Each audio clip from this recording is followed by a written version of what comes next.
Hello, everybody, and welcome to the USO's MVP Military Virtual Programming. Thank you for joining us, and wherever in the world you are, we hope you are happy and safe and healthy.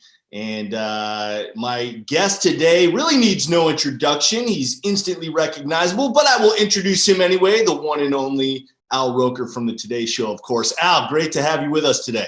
I'm going to start off by stealing one of your signature lines and ask you what is up in your neck of the woods. Well, you know, it's a gray day here, but all in all, we're getting ready for Halloween. In my front yard, I live on the Upper East Side. And Chris, are you married by any chance? No. Okay, so when you're married, you pick your battles, things that mean a lot to you. And, you know, a lot of people here in our neighborhood decorate for Halloween. And we have the prerequisite witch thing and skeletons. But one of the things I added last year that I'm very proud of and that brings joy to the children and the adults alike who pass is a 10-foot inflatable Stay Puft Marshmallow Man from Ghostbusters. Ghostbusters, right. From Ghostbusters. My wife hates Mr. Stay Puft. But everybody else loves Mr. Stay Puft. And normally I would cave, but I believe firmly in Mr. Stay Puft. People, yes, it does not fit the decor. It's just Mr. Stay Puft. And Ghostbusters isn't really a Halloween movie. And yet, he seems to me, fits. So I'm looking right now out my kitchen window, and I see the back of Mr. Stay Puft, and he just brings me joy. That's what's happening.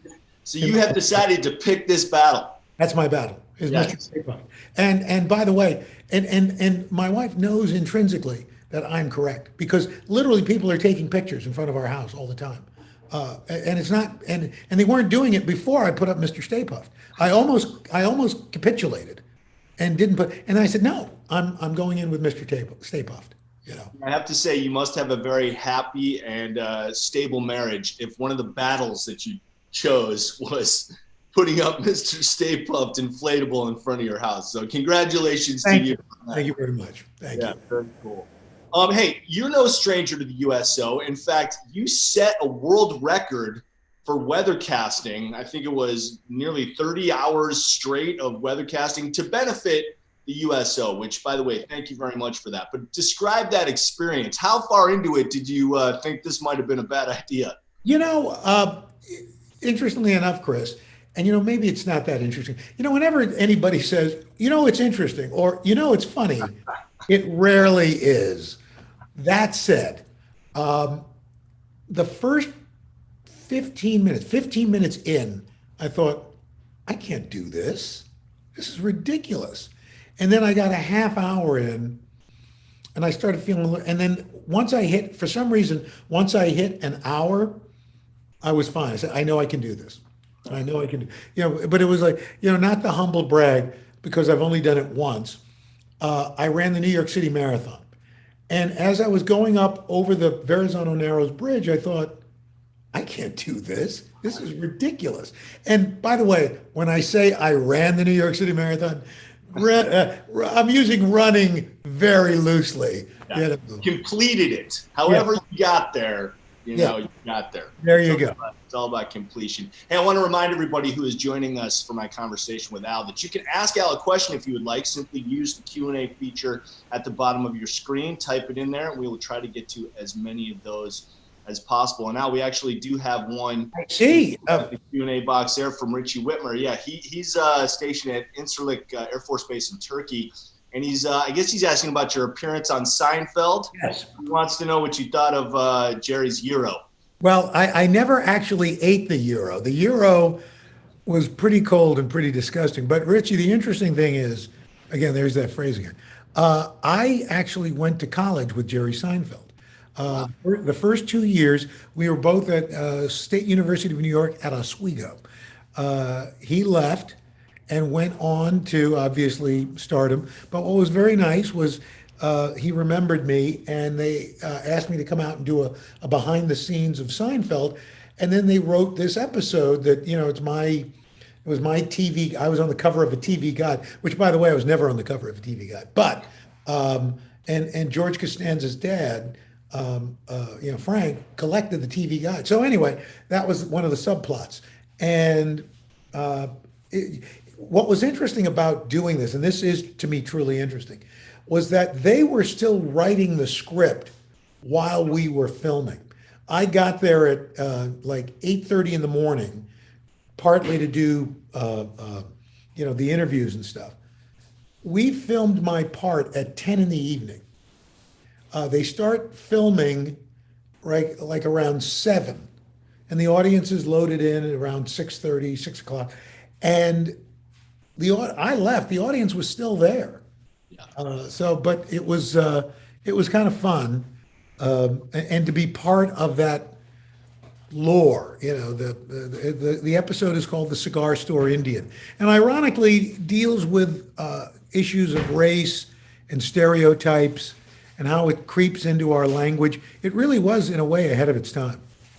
Yeah, that is pretty cool to be in a Seinfeld episode and be part of that canon of culture that it's created in the world. Really, I mean, everybody in the world knows Seinfeld, so that's pretty cool. What's been your favorite guest spot? I mean, obviously you play yourself most of the time. I know you've done some dramatic work where you've played things other than yourself, but what's been your favorite project where you play yourself? I think I have to say Seinfeld. It was, because it was this, again, as you said, iconic sitcom that, I'll be long gone. We'll all be long, and this thing will still be running somewhere in some form. Somebody will be watching it, maybe aliens or whatever. But no, that was really exciting. The most exciting, besides my job, my day job, I would say, is like 2 years ago, I got to be on Broadway. I was Old Joe in Waitress the musical, and it was unlike anything I'd ever done before, and it was really exciting. It was thrilling. It was a different vibe that you get as opposed to being live on TV. Yeah. Be live in a theater and get that immediate response. It's really intoxicating. Yeah, you feel that energy from the audience, and you're right. It's unlike any other kind of response you get, because obviously you're out on location a lot. You're out amongst the crowd out in Rockefeller Plaza, and you get a little bit of that, but in a theater, much different. So that's great that you had that experience. It's very cool. Al, you're as I said, no stranger to benefiting the USO. You've also made a trip. I mean, this is kind of the modern way to do it now over the internet, but previously, and hopefully in the future, there will be USO tours once again. And you actually went to Afghanistan with Jay Leno in 2014. Talk about that. Yeah, it was. I've always wanted to do a USO tour. Look, I'm way older than you, Chris, and I remember watching Bob Hope and the Bob Hope specials and the USO tours, and I always thought, boy, that's really something special to be able to do something for our troops.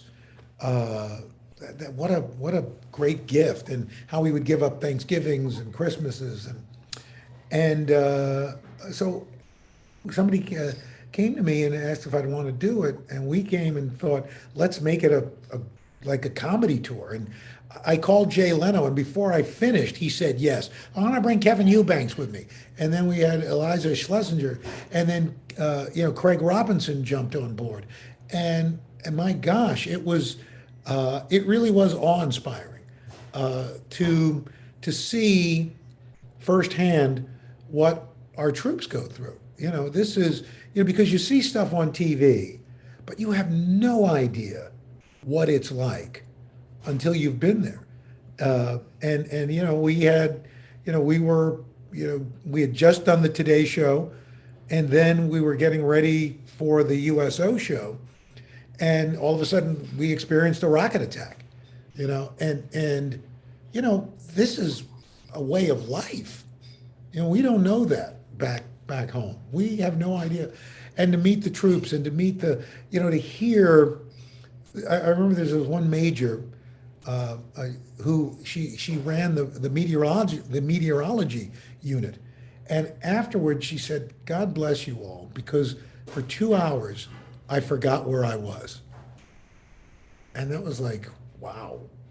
Yeah. And that's the point. And that's really the point of why we do it. And, you mentioned Eliza and Craig, they've both appeared on our MVP series, and we had a great time with them too. So I'm glad that you had that experience with them. That's really cool. And again, that is the point, to bring joy to these service members who are keeping us safe and allowing us to not have to think about what's going on there and the things you experienced when we're there. Al, let's get to a couple more Q&As. Sure. This actually comes from Vivian Peterson, who is 8 years old. Oh, hello, Vivian. What is it like to be on TV, and how do you prepare for your day? Which, by the way, your day starts very, very, very early. It does. I mean, now during the pandemic, I get up literally about an hour later. I get up at 4:45, 4:30, 4:45. Before I was getting up at 3:45. Sleeping in? You're sleeping in? I'm sleeping in. I'm getting out. Don't you see how dewy fresh my skin looks? How rested I look? Well, Vivian, I get up about 4:30. And I get ready, I get showered and changed, and I talk to our meteorologists from the Today Show who do all this and help me with that. And then we go over what we're going to do for the graphics and get ready. And then I get to the Today Show, and we used to have somebody do our makeup and our hair. So I spent a lot of time, Vivian, in getting my hair done. But now we put our own makeup on, and we start the show, and we're off to the races. I will tell you, Vivian, every day I get nervous right before I go on, because I think if you want to do something really well, you're always nervous that you're going to screw it up somehow. And so I have this nervous energy that I want to do a good job. It's like you probably, when you're getting ready to take a test, Viv, you're a little nervous, and then I know you, Vivian, you aced that test. So it's kind of the same deal for me. Yeah, Al, you and I both do a lot of live TV, so I'm wondering, there's always that little voice inside my head that you have to ignore. You can't allow yourself to tell yourself you're on live TV. Sometimes I do hear the voice. Sometimes the voice says, "Say it. Go ahead. I dare you. Say it." Most of the times I don't listen to the voice, but every now and then. Al, obviously you mentioned it's Halloween. You've got the Stay Puft inflatable in your front yard. Elizabeth Lee would like to know, it's a question about the Today Show Halloween costumes that have been an elaborate and memorable part of the show for many years. Elizabeth wants to know if you have a favorite Halloween costume or theme from over the years at Today. Well, Elizabeth, I'll tell you, it's like picking your favorite kid. Each one's different. But the ones that stick out to me was when we got as a cast to do Star Wars. We did the Munsters. Everybody was somebody in the Munsters. I got to be Superman. Mr. T from the A-Team was one of my faves. Because not only does our makeup and hair department, and usually we partner with some of the folks over at SNL to do it, but our props people find, like, we were very fortunate when we did Star Wars. We had the support of the folks from Lucasfilm, and we had an X-wing fighter out on the plaza. It was like, what?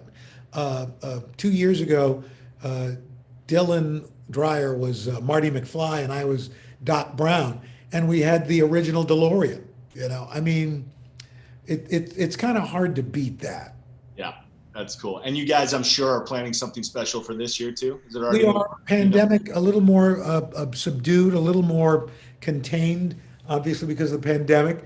But what we've been doing, and if you go to today.com/PlazaWeen, we have people dressing up, and each day our audience picks one family, and then they will be with us on Friday as part of our Halloween celebration. So go to today.com/PlazaWeen. We would love for a military family to be part of that. Fun. That's really cool. Al, I'd like to have a live look in now. We're going to Germany, Camp Aachen in Germany. So if you guys would start your video, please, and join us here on MVP. There they are. How you doing? Hey, guys. Hey, Al.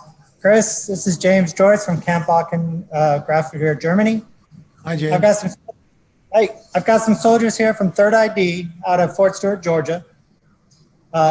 they're here temporarily. They're all getting ready to leave. Yeah, they're actually out washing their vehicles in 8 degrees Celsius weather. Ooh. Yeah, it's a bit cold.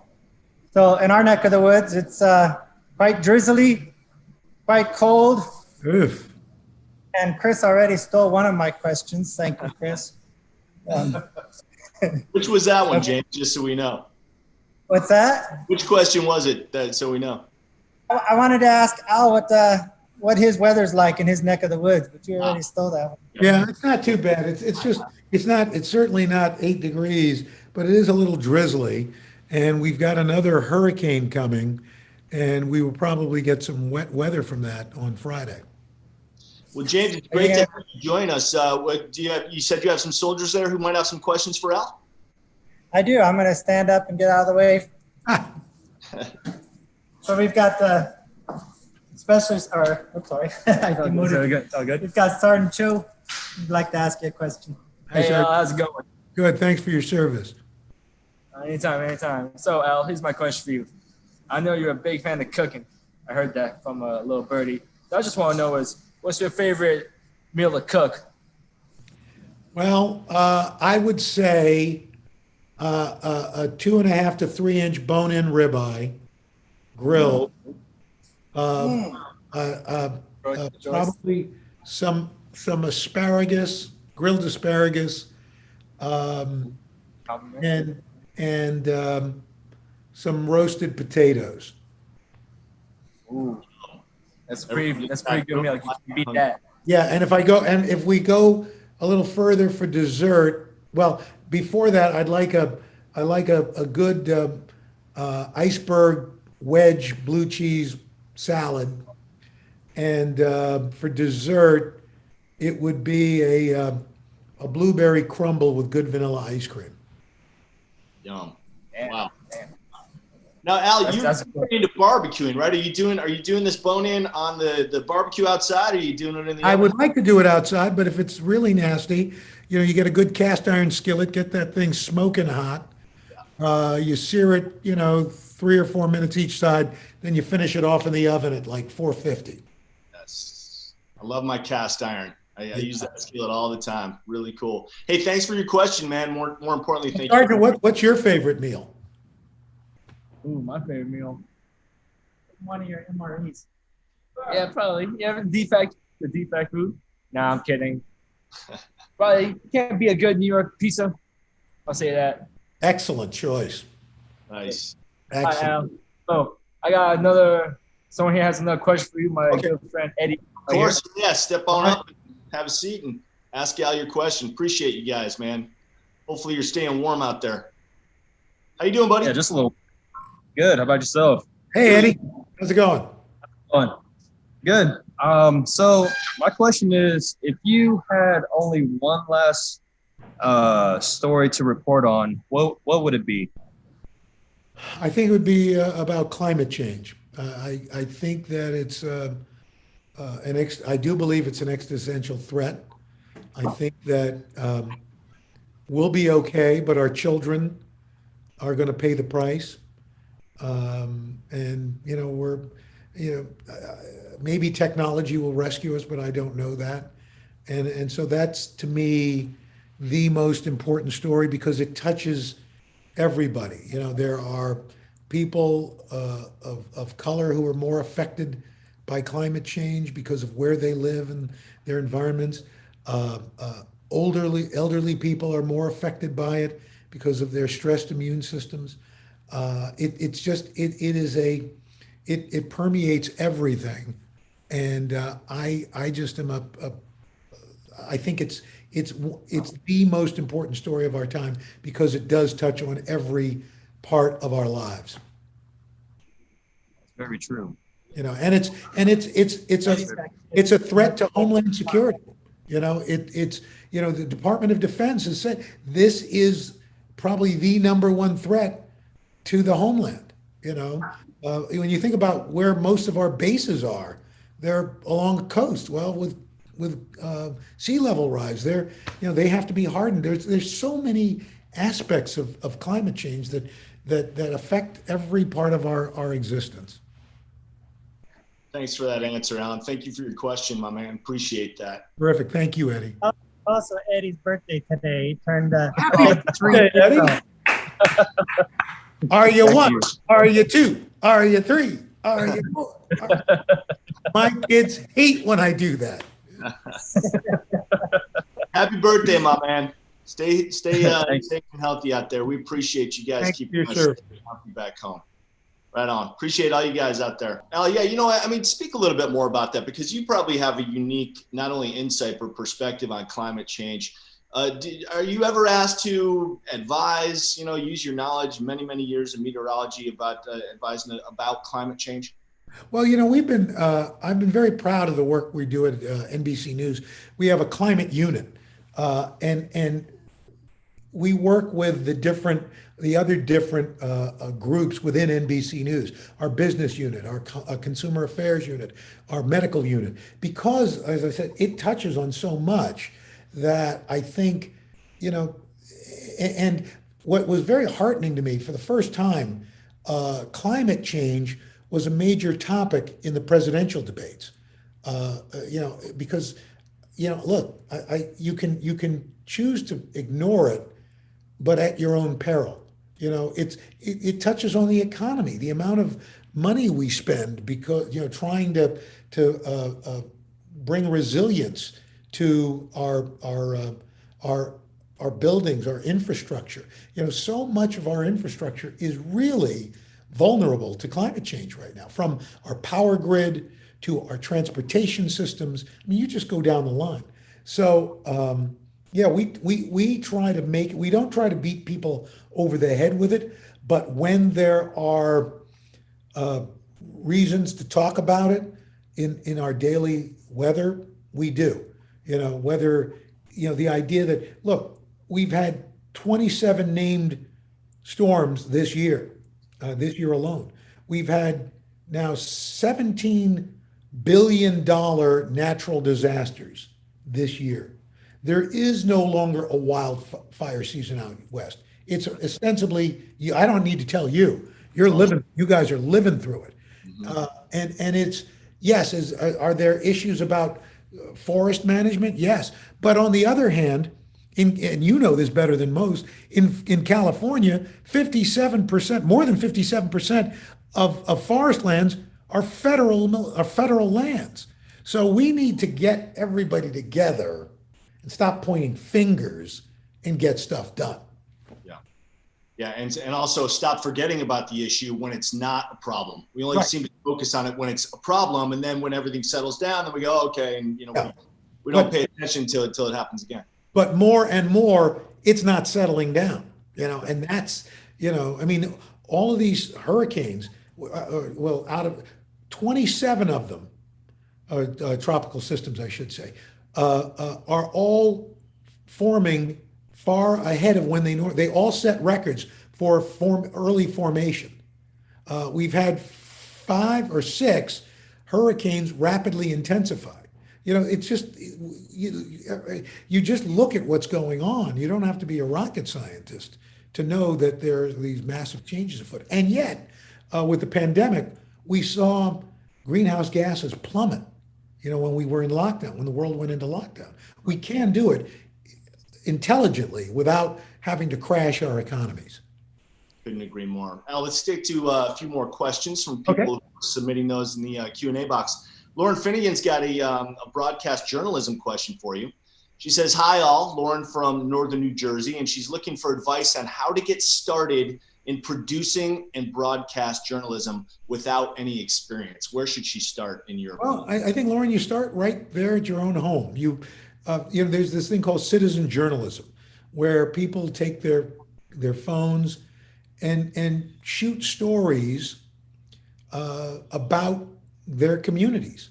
And the great thing now, I mean, this thing here, you can shoot a story and edit it and narrate it all on your phone with very little,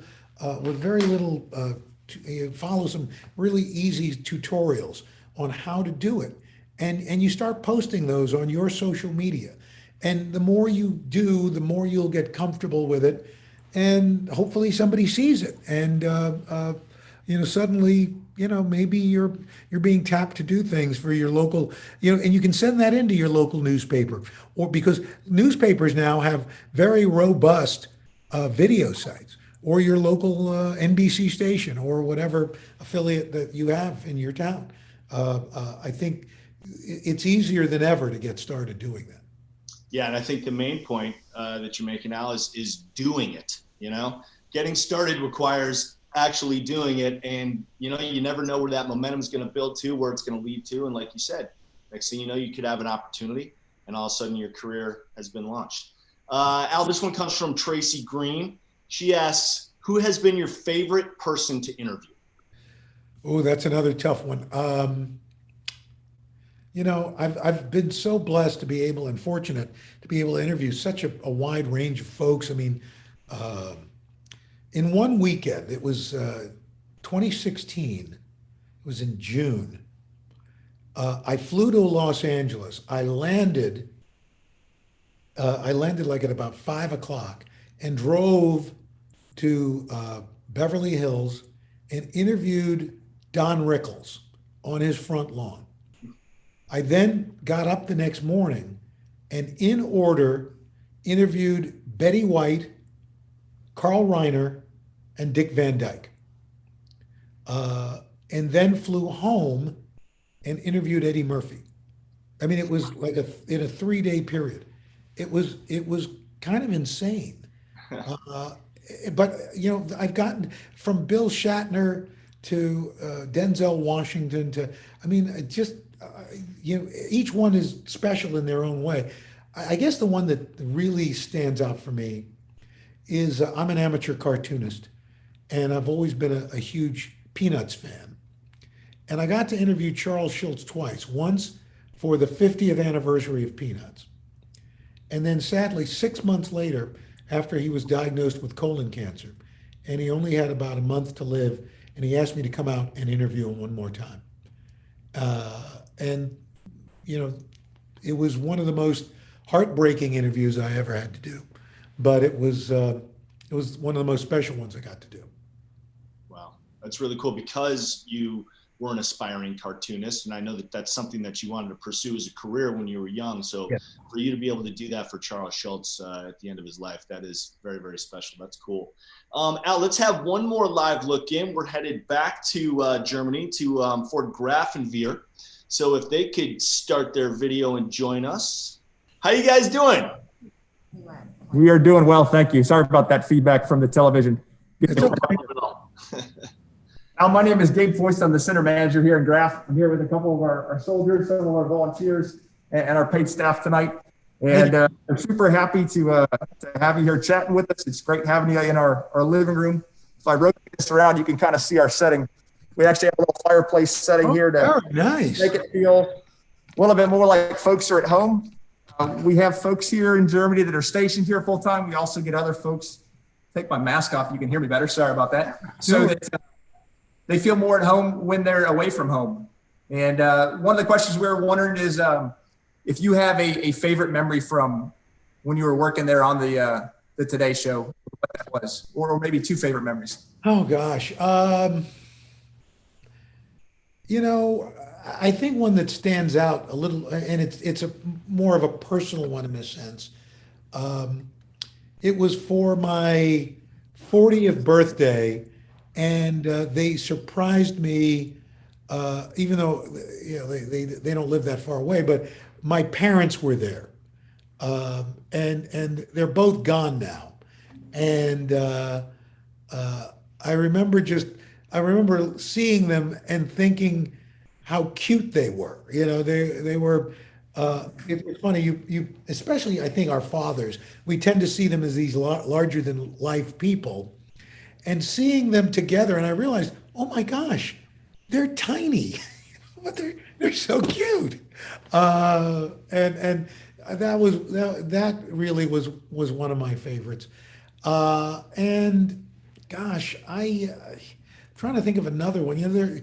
It's an embarrassment of riches in a sense that I've been so fortunate to be part of so many great moments. But I think when if you pick any one of the Olympics, it's still to me a pinch me kind of thing. Because here's the deal: people always say, "Oh, the Today Show must be a dream job," and no, it isn't or wasn't, because I never imagined possibly ever being on the Today Show, and then to be able to go to the Olympics, from going to Italy in Torino to Australia to Atlanta to Beijing. I mean, it's like, what, really? This is crazy. Kid from Queens, New York. So go figure. That's very cool. That's a great question. Great memory for your parents, Al. That must have been very special. Very cool. Anybody else have a question there? Any other questions? Anybody? Don't all run up. One at a time. We appreciate you guys joining us. It's very exciting. We got one. You slide out of the way. Hey, I'll What's just go- your name? Out of all the places you travel to, obviously you can't travel right now. What's the best country you've been to and why? Oh gosh. Well, yeah, my father's family's from the Bahamas, so I love going there. You can't beat the beaches. You can't beat the water. It's there's a place in this island Exuma called Roker's Point. So I love that. But I love going everywhere. I was fascinated by Afghanistan. I mean, what a small part of it we saw. A few years earlier, we had gone to Kabul, and it's one of those things where you're just it's a culture that we have no idea about, and I was really fascinated by it. But I think you can find fascination and just amazing cultures wherever you go. I appreciate you guys joining us, man. Thanks a lot for your question. Thank you for your service, everybody. Thank you. Be down there. Thanks, guys. We're down there in Grafenbeer at the USO office. One more question. Oh, We excellent. got one more if you got time for us. Absolutely. You bet. How you doing? I'm from, my name's CJ. CJ. I'm from Jersey. So, All right. been in the show for years. So my question is for you. Who was your role model and how did you get into being a weatherman? Well, my role model, I have two. My dad was my first role model. He worked hard, just really, made sure his family was taken care of, and was one of those, like, that generation of a lot of self-sacrifice, make sure his kids had a better life than he did. And then I would say my second role model is Willard Scott. He took me under his wing when he didn't have to. He's a very generous man, and taught me to be myself and to never give up your day job. You can do all different kind of things, but your main job is your main job. It's great having a side hustle, but never take your eye off that ball. That what you do is the thing that allows you to do all the other things. Hey, thank Right. you, CJ. Appreciate the question, man. I just want to get one picture with you guys. All right, a little selfie. And we're socially distant.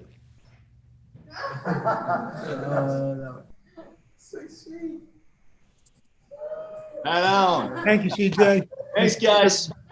Thanks for joining us there in Germany. Stay safe and healthy, man. Take care. Thank you. Thanks, Al. Thanks, guys. Al, talk a little bit more about Willard Scott, because I know that, he not only was your mentor, you also took over for him when he retired, I think in 1996. Yeah. You've been at NBC for over 40 years now. Now you are in that Willard Scott role.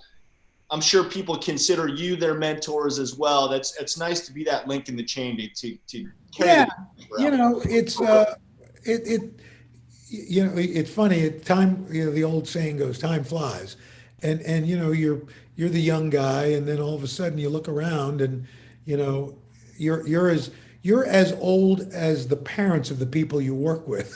So that's a little depressing, but it's fun to be when you work with younger people. that does to a certain extent keeps you a little younger. And so, I enjoy it. And, my kids are always going, Dad, when are you retiring? I have no plans. Somebody else may, but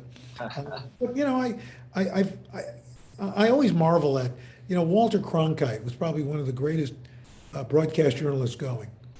And at the time, basic policy for most corporations was at 65, you had to retire.